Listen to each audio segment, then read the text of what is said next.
Hello folks, hope you are having a wonderful Tuesday. We are getting into it this week. We are racing through the week already. If you like what I do, the subscribe button is down below. If you could hit that, that would be amazing, because it would mean you are supporting the channel and you're helping me reach my 15,000 subscribers by the end of the year goal. We have just under 2 months left, or just over 2 months left I suppose. So, if you want to help me out, please make sure you do. Head down there and subscribe. And if you think anybody out there can get anything out of my videos, as we try to do around here, then please give my videos over to them and see what they think of them. Maybe they'll subscribe too. If you're going to get any sort of models over the next few weeks, then make sure you head down to Composite Games in the description down below. Use the promo code Northern Exile to get yourself 5% off at checkout. That is going to be huge going into the Christmas season. I'm going to try and speak to them pretty soon to try and find out ways to save you even more money going into the Christmas season, to do a nice big drive for you so you can save some money. Anyway, let's get into it, shall we? This is going to be a slightly controversial video, as a lot of our videos are on a Tuesday and a Thursday, because they are of a very ranty nature. Lovely cup of Yorkshire tea. What games have the worst customers? Now, I use the word customers on purpose. That's because this is another video of the brain trust of ex-Games Workshop and hobby store managers. And we're striking again. Thank you to those who give me the ideas in the chat, and we will have a dedicated space in the Discord for current and ex-hobby store employees by the end of the week, I promise you.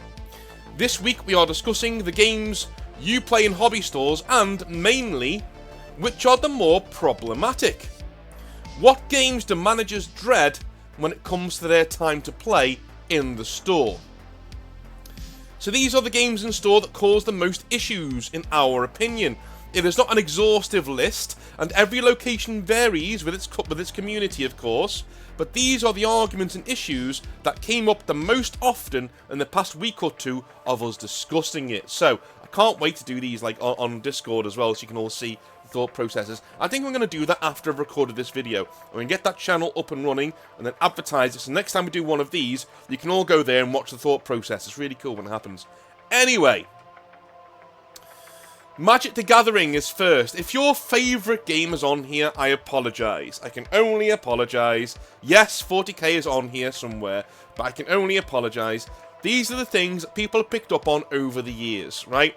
And these are people who've been in the hobby for a long, long time. So, a lot of their opinion does bear some weight, because they're always coming up against these sorts of things, okay? Cool. Magic the Gathering is first. Alright, well, we knew this one would be on the list, didn't we? This is a dueling game, after all, between two players that can have some absolutely broken-ass combinations. In fact, unlike most other games, Magic the Gathering is basically based around being good enough to see and use the current meta, and in doing so, it can be a game that leads to some serious salt between players. Simon, an ex-manager now living in Guernsey, probably avoiding taxes, said, and I quote, and I will always quote when it's somebody else saying it, and I quote,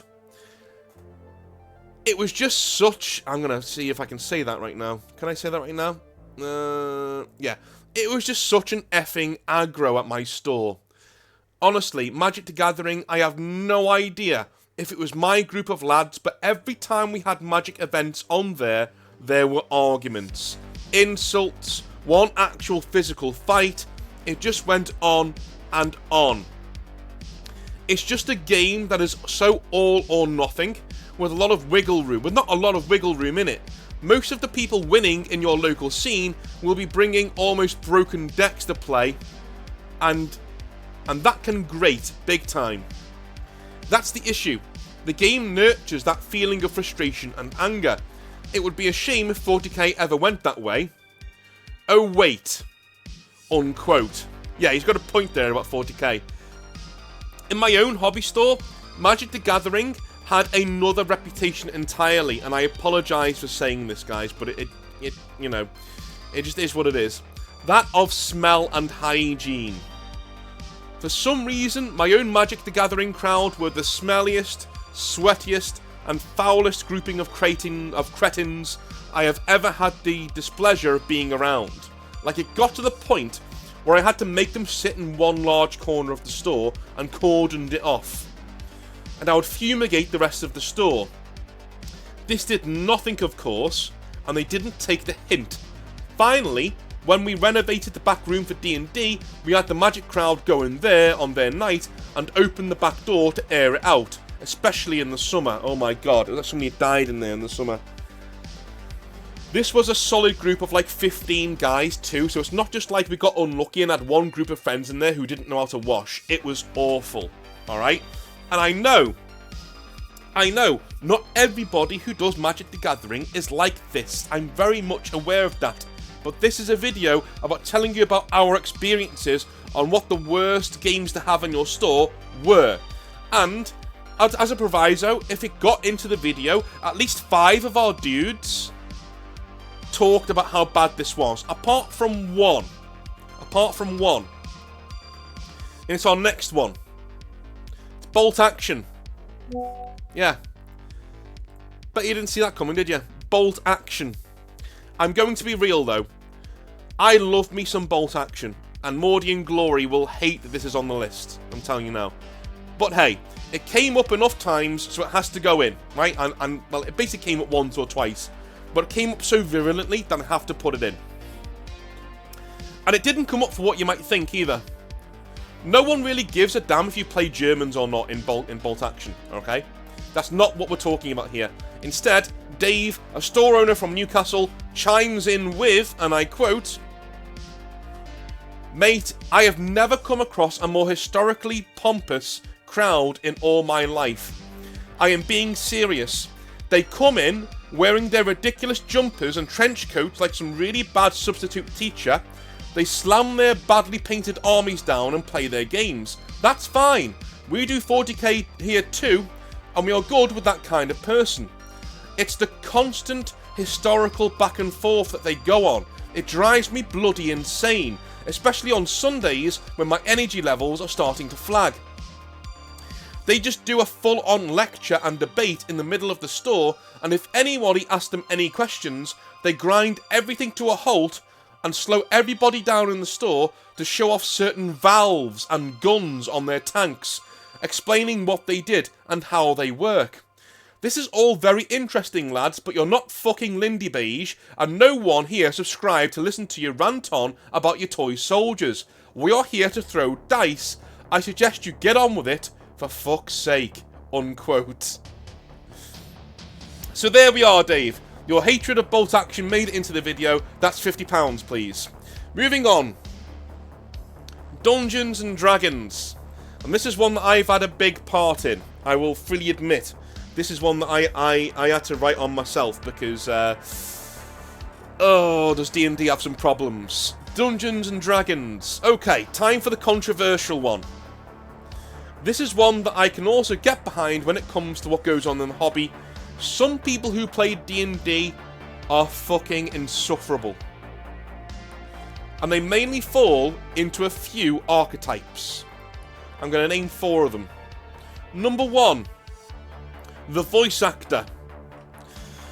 The person who feels the need to do really wacky voices for their character, or, God forbid, a DM who feels the need to do that for every NPC in his campaign.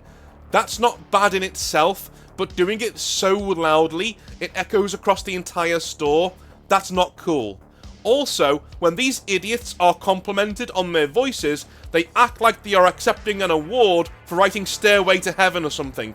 They look so pompous. They just nod and go, "Yes, I know, it's brilliant, isn't it? Yes." Go fuck yourself. Number 2. The cosplayer. Cosplay has its place. But please do not come into my store with your fucking nipple tassels and furry tail on. You look like a maniac sex pest who's probably on a register somewhere, and I don't want that in my store, and for my store to have that kind of reputation. Thank you very much. Number 3. The activist. Oh god. The insidious one. The activist will come in with their blue hair, bemoaning the evils of men and capitalism. Everything they do is geared towards some sort of political message, as if their political beliefs have filled the void where their personalities used to be when they were kids.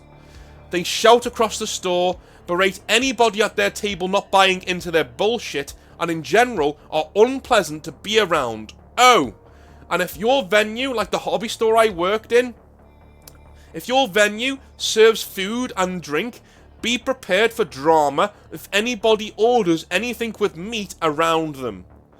I have had such people demand that their entire table be moved elsewhere because someone nearby on a nearby table was eating bacon. That's right, they were eating a bacon butty on a Saturday morning and they demanded that their entire table be moved somewhere else. Go fuck yourself, the world does not revolve around you. But that's how insane these people are. The reverse of this, on the political spectrum, is the trenchcoat wearing edgelord who thinks it's really funny to shout anti-Semitic slurs in my store. It's not. I'll escort you off the premises or slap the leather coat off your back if I catch you doing it. Alright? Cool. Moving on. Number 4. The critical role wannabes. You know who they are. A combination of all of the above, but mainly the top 2. Always loud. Always so determined to show everybody in the store how much fun they are having. They are like the walking personification of those really fake Christmas advertisements on TV. When you see people walking around going, oh, isn't this great? Look at us eating the food from Asda and Walmart. It's so great. It's so fucking great. It's so fucking great. That's all they do all the time. All the time. That's what they do. They are the hobby equivalent of those people. Oh my god, that's so funny. Oh! No, mate, it wasn't. It wasn't that funny. I listened to the joke. I'm on the other side of the bar. I know what was said. It wasn't that funny. If there is one thing Critical Role did to shit all over what was once a great role-playing hobby, enabling shithead behaviour like this is the main one. Alright? Cool. Next up, Mantic. Oh, this is going to make a few people salty, I know. Next up is Mantic. Weird one, this, because only one manager mentioned it, but did it with such anger and vigour and frustration that I just had to include it. So, take it away, Chris, from Skegness. Or Skeggy, as he likes to call it, I suppose. And I quote, I fucking hate Mantic and anyone who plays it. He carries on, that's not it. I fucking hate Mantic and anyone who plays it. There, I said it. Mainly because the group who play in my store have given me so much PTSD that whenever I see the logo, I want to tear it up and smash it on the ground. Overly loud, obnoxious, angry, and so desperate to tell you that 40k is rubbish that it actively makes you root for Games Workshop. That is how awful they are. They will lambast games of 40k going on nearby for being beginners and casuals, and then scream about how their own dice rolls in such a forced fun way that it becomes utterly cringe. They have this Mantic or nothing attitude and insist that any store that does not stock it is terrible. Well, I just got rid of my last bit of Mantic box in my store. Feel free to find somewhere else to go fucking squat. Cheers. Oh, Jesus Christ. I will say this, though. I will say this. I know what he means. There's nothing worse in life or in the hobby or anywhere than a fake victim, right? It's the people who say, we're the victims, and really they're the establishment. That's revolting behaviour, and it goes on quite a lot these days. Like the establishment, the people who like run this place, run the shit, right? They're the people who complain about being downtrodden and held down and things. No, go fuck that shit. I hate that. I absolutely loathe it. It actively makes you root for the oppressors, and that shouldn't be the case because you're so fucking insufferable. Shut up, right? If you just shut up, we'll come to the same, realization as you. But you won't shut up though, will you? If you keep going on about how Mantic is so much better than 40k, do you know what that makes me do? Laugh at Mantic and continue playing 40k. That's what it makes me do. It makes me laugh at you and continue rolling dice in 40k. Keep your mouth shut. Just have normal fun and your hobby will grow. And people will naturally go from 40k to your game if it's as good as you say it is. Right? Moving on. Horus Heresy. Oh no. I'm going to get some flack for this. From certain others who are in the YouTube space. You know you are. Horus Heresy. A nice quote from John, a store worker in Manchester. So, a store body, not a manager this time. And I quote, John says, "Do you want to know what happens when you get all of the worst parts of Warhammer 40,000 7th Edition's community and pack it off into its own little corner somewhere? Let me introduce you to Horus Heresy. No paint scheme is good enough. Every battle needs to be 3 to 5 hours long. It's the test match cricket to Warhammer 40 Days one-day internationals. Overly long, overly sloggy, overly pompous tat.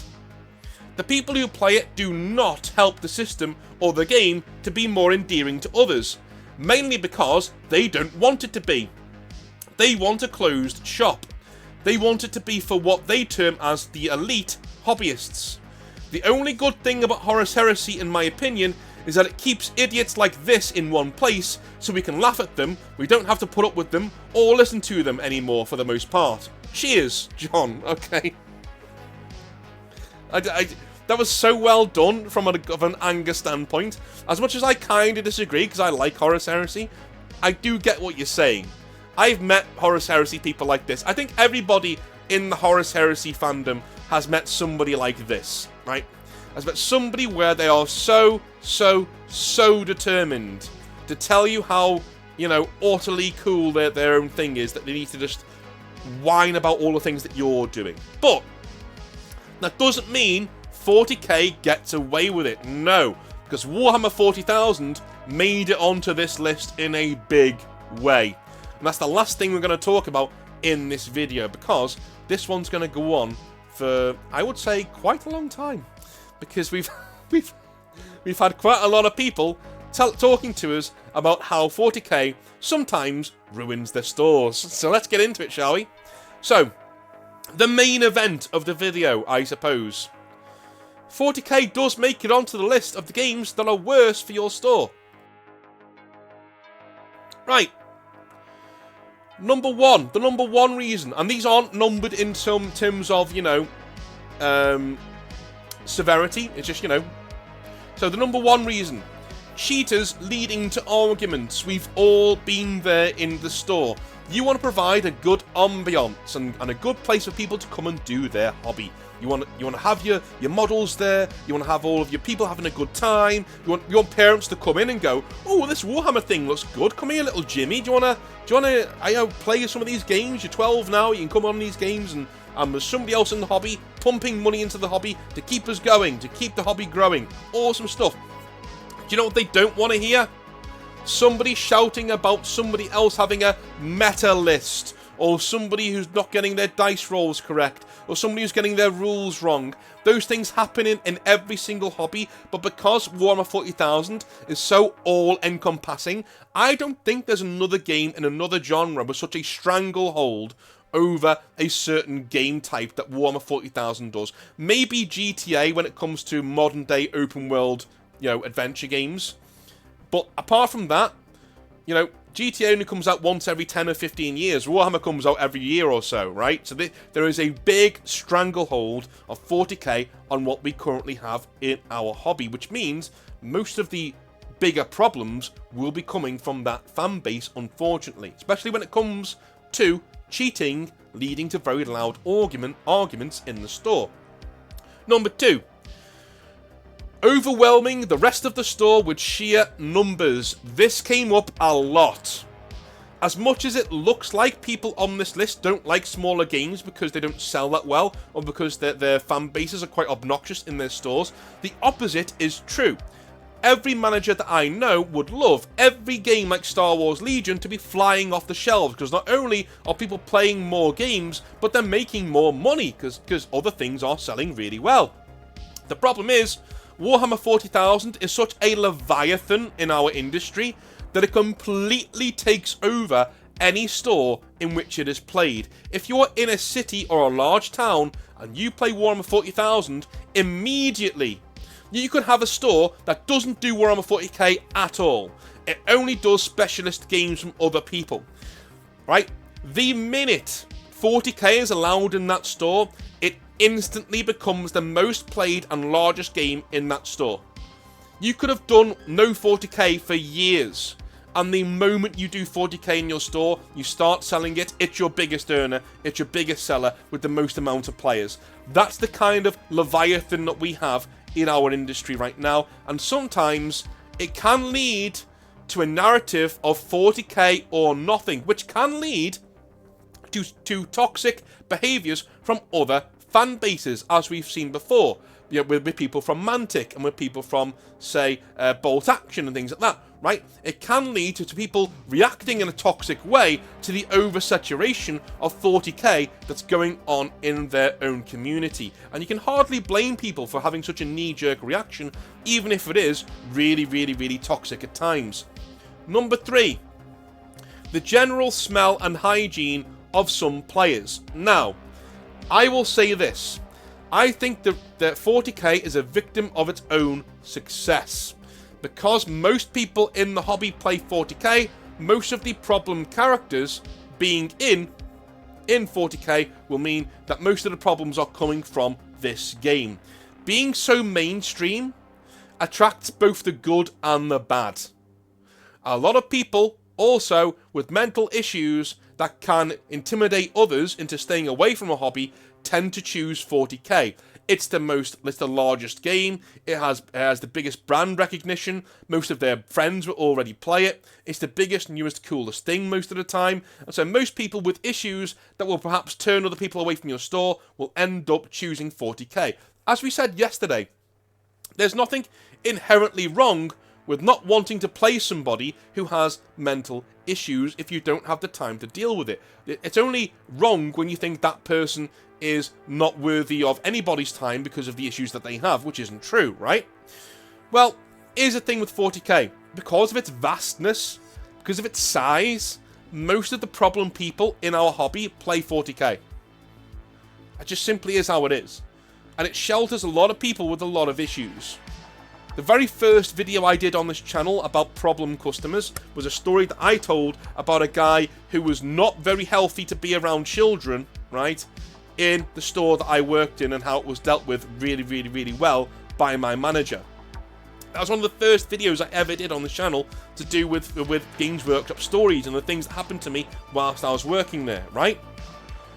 Our hobby, i.e. Warhammer 40,000, attracts those people. And what I can say for other games, your Bolt Actions, your Mantics, your Horus Heresies, your games that are more catered towards the specialist gamers, the specialist hobbyists, they don't have such a saturation of problem people. Because it's very, very, very particular in who does those hobbies. Magic the Gathering has issues like this, and Warhammer 40k has issues like this, and D&D has issues like this, because they are the conglomerates, they are the massive tentpole attractions of those sides of the hobby. The final thing that can make Warhammer 40,000 a shithouse of a game to have in your store is probably the main reason why I would ever get rid of it. I wouldn't, because I like to make money, but if I ever did, it would be for this reason. Being a Games Workshop flagship product means you, as a staff member, have to listen to complaints about a company that sometimes you don't even belong to all the time. Even when I was working in the local game store after I had left Games Workshop, I was still getting it in the neck. In 2018 and 2019, still getting it in the neck for all of the shitty things that Games Workshop does. Does it look like I'm wearing Games Workshop colours? I'm literally wearing a football shirt with my name on it, talking to you about Necrons. I don't want to hear about the bad things Games Workshop are doing. Do you want to buy the Necrons or not?